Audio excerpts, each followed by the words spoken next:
Welcome back at 6:43 on Daybreak, and it's time for another unknown story of Western New York.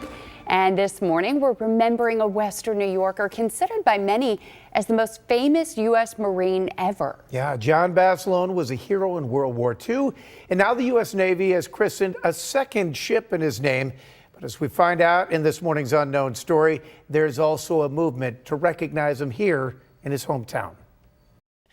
John Basilone, born in Buffalo November 4th, 1916, into an Italian-American family, the sixth of 10 children. And he was born right here on 7th Street near Prospect Park, which then became Columbus Park.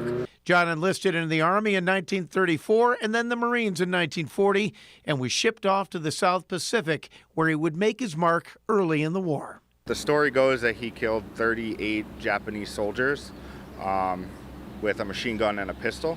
That was at Guadalcanal. Despite their supply lines having been cut off, Basilone maintained continuous machine gun fire against the incoming Japanese forces.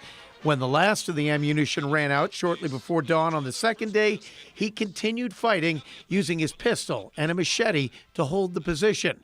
Basilone received the Medal of Honor. So the fact that he got it when he was still alive really says a lot about what he did and his strength to survive during it. Basilone also received the Navy Cross for his actions at Iwo Jima, the battle that took his life.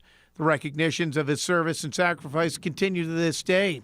Last week, the U.S. Navy christened the USS John Basilone, actually the second ship to bear his name.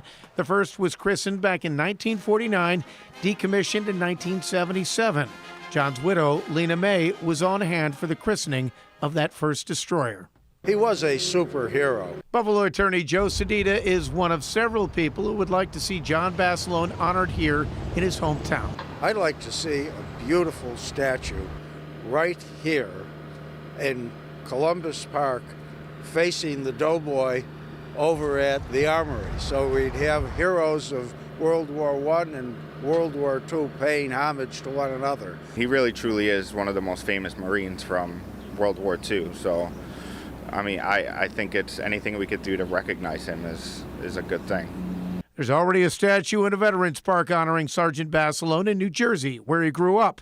But supporters here in the Queen City would like to see the same, remembering this World War II hero was also the focus of this unknown story of Western New York.